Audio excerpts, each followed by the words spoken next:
Adani group ఎగ్జిక్యూటివ్లు భారత్లో లంచం ఇస్తే అమెరికాలో కేసు ఎందుకు పెడతారు? ఇక్కడ లంచానికి అక్కడ ఫిర్యాదుకు ఉన్న సంబంధం ఏంటి? ఇవి చాలా ఇంట్రెస్టింగ్ పాయింట్స్.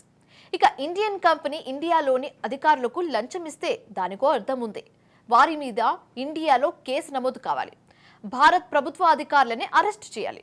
కానీ ప్రస్తుత కేసులో మాత్రం అమెరికాలో కేసు ఎలా దరఖాస్తు అయింది అనేది చాలా మందిలో మెదులుతున్న ప్రశ్న. మరి దీని వెనకాల ఉండే కారణం ఏంటి?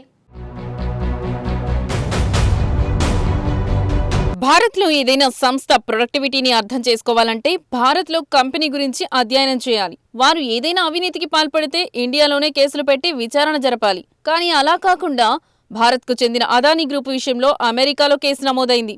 అక్కడి కోర్టులే విచారించే అవకాశాలున్నాయి. ఆ విషయంలో భారత్కు అసలు జ్యూరిస్డిక్షనే లేదు. అయినా అదానీ బాధ్యుడేనా? అందుకు కారణమేంటి?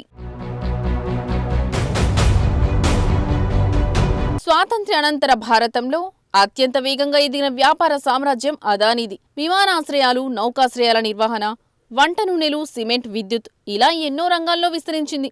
అయితే ఆ గ్రూప్ సంస్థల అధినేత, దిగ్గజ పారిశ్రామికవేత్త గౌతమ్ అదానీ ఎంత వేగంగా ఎదిగారో ఆయన వ్యాపారాలపై ఆరోపణలు అంతే స్థాయిలో వచ్చాయి.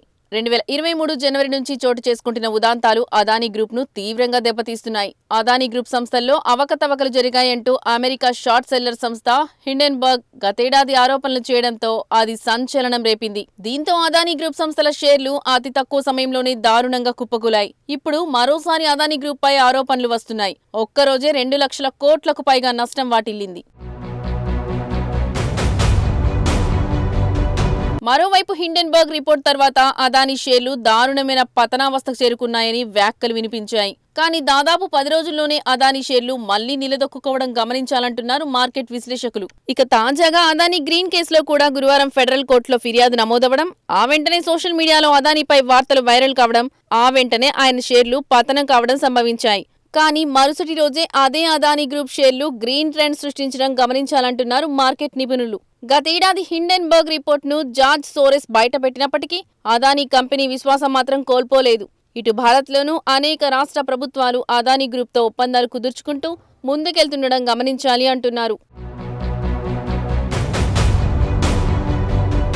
న్యూయార్క్ ప్రాసిక్యూటర్లు చేసిన నేర ఆరోపణల ప్రకారం గౌతమ్ అదానీ నేతృత్వంలోని అదానీ గ్రీన్ ఎనర్జీ కంపెనీ మారిషస్కు చెందిన అజూరే పవర్ కంపెనీ సెకీతో ఒప్పందం చేసుకున్నాయి.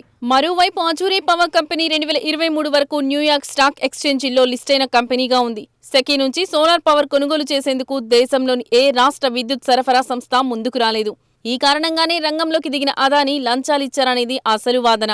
మొత్తం 4 రాష్ట్రాలు, ఒక కేంద్ర పాలిత ప్రాంతానికి చెందిన డిస్కంలను ఆయన లంచాలు ఇచ్చి ఒప్పించారని అమెరికా ప్రాసిక్యూటర్లు ఆరోపిస్తున్నారు. అదానీ గ్రీన్ ఎనర్జీ సంస్థ సోలార్ ఎనర్జీ ప్రాజెక్ట్ పేరుతో అమెరికాలోని బ్యాంకులు, పెట్టుబడిదారుల నుంచి పెద్ద ఎత్తున నిధులు సేకరించింది. ఈ నిధుల నుంచే లంచాలు ఇచ్చారనేది కీలకమైన ఆరోపణ. అమెరికా ఇన్వెస్టర్లతో, అమెరికా మార్కెట్లతో సంబంధం ఉన్న విదేశాల్లోని అవినీతి వ్యవహారాలను పరిశీలించేందుకు అమెరికా చట్టాలు అనుమతిస్తాయి. అమెరికా పెట్టుబడులు సేకరించిన కంపెనీలు ఆ దేశంలోని ఫారిన్ కరప్ట్ ప్రాక్టీసెస్ యాక్ట్ కిందకి వస్తాయి. ఈ చట్టం ప్రకారం ఏ దేశంలో లంచమిచ్చినా నేరమే అవుతుంది. ఈ నేపథ్యంలోనే 2022లోనే అమెరికా తాజా కేసుకు సంబంధించి దర్యాప్తు ప్రారంభించినట్లు తెలుస్తోంది. 2020 నుంచి 2024 మధ్య అదానీ గ్రూప్ కంపెనీలు అంతర్జాతీయ ఆర్థిక సంస్థలు, యుఎస్ బహుళజాతి కంపెనీల నుంచి $2 బిలియన్ పైగా నిధులు సమీకరించాయని గుర్తించింది. అలాగే అమెరికాలో పెట్టుబడిదారులకు, సంస్థలకు సెక్యూరిటీల విక్రయం ద్వారా $1 బిలియన్ సేకరించినట్లు దర్యాప్తు వర్గాలు చెబుతున్నాయి. అమెరికా ఇన్వెస్టర్ల డబ్బులతోనే భారత్లో విద్యుత్ కొనుగోలు ఒప్పందాల కోసం లంచాలు ఇచ్చి మోసం చేశారని deputy assistant attorney general Lisa Miller ఆరోపించారు. ఆ కారణంగానే Adani green energy New York stock ఎక్స్చేంజిలో లిస్టైన అజూరే కంపెనీ అమెరికా చట్టాల పరిధిలోకి వచ్చాయి. అందుకే వారిపై కేసు నమోదైంది. అదానీ లంచాల ఆరోపణలపై న్యూయార్క్ ప్రాసిక్యూటర్లతో పాటుగా America securities and exchange commission సైతం మరో సివిల్ కేసు నమోదు చేసినట్లు తెలుస్తోంది. అమెరికా చట్టాల ప్రకారం విదేశాల్లోనూ లంచాలు ఇచ్చి వ్యాపారాలు చేయడం, కాంట్రాక్టులు పొందడం చట్ట విరుద్ధం. ఇందుకోసం ఆ దేశానికి చెందిన ఫోన్లు, వ్యవస్థలను వాడుకున్నా వారు నేరంగానే పరిగణిస్తారు. ఆ కంపెనీలపై కేసులు పెడతారు. అమెరికా పెట్టుబడిదారుల నుంచి ఒక అదానీ గ్రీన్ ఎనర్జీ సంస్థని సోలార్ ప్రాజెక్టు పేరుతో $175 మిలియన్ అంటే దాదాపు 1500 కోట్లు సేకరించినట్లు ఎస్ఈసీ పేర్కొంది. అయితే తాము ఎవరికి లంచాలు ఇవ్వలేదని 2021లోనే అదానీ చెప్పినప్పటికీ అందులో నిజం లేదని అమెరికా దర్యాప్తు సంస్థలు చెబుతున్నాయి. అయితే తమపై వచ్చిన అభియోగాలు నిరాధారమని అదానీ గ్రూప్ కొట్టిపారేయడం విశేషం. చట్టాలకు లోబడే తమ గ్రూప్ నడుచుకుంటోందని వివరణ ఇచ్చింది అదానీ గ్రూప్. ఈ అంశంపై న్యాయపరంగా ముందుకెళ్లే అంశాన్ని పరిశీలిస్తున్నామని కూడా పేర్కొంది. అంటే అదానీ ఇంతకు ముందులాగా మౌనంగా ఉండే అవకాశం లేదన్నమాట.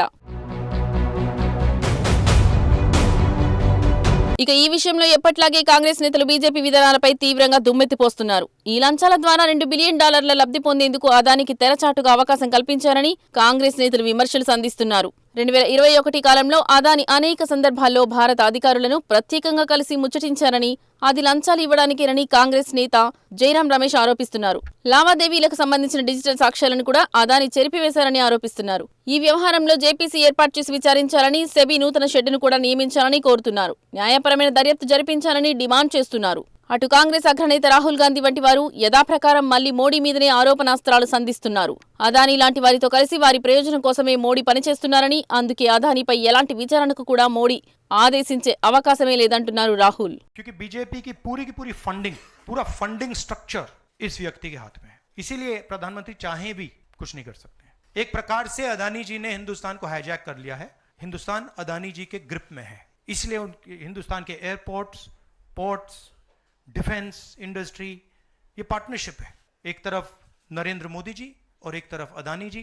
और मैं आपको यहां कह रहा हूं, नरेंद्र मोदी जी अदानी को अरेस्ट नहीं कर सकते हैं. कैपेबिलिटी नहीं है हिंदुस्तान के प्रधानमंत्री की कि वो अदानी जी को अरेस्ट करें, क्योंकि जिस दिन उन्होंने अदानी जी को अरेस्ट किया उस दिन वो भी जाएंगे. जो नरेंद्र मोदी जी की जो क्रेडिबिलिटी थी उसको हमने चूर चूर कर दिया है. पूरा देश जानता है कि नरेंद्र मोदी और अदानी जी एक हैं.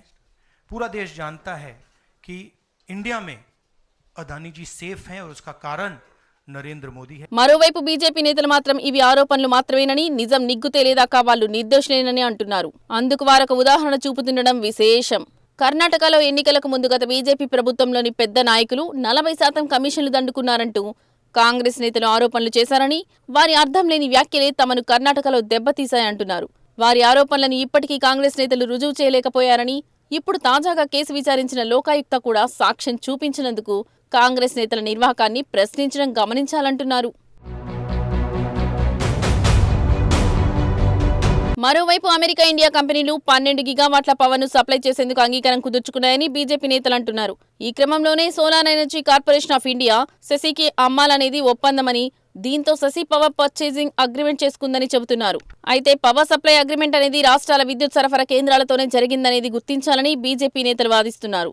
Adani green energy, US renewal energy అయిన అజ్జూర్ పవర్ తో కలిసి ఒప్పందం కుదుర్చుకున్నాయట.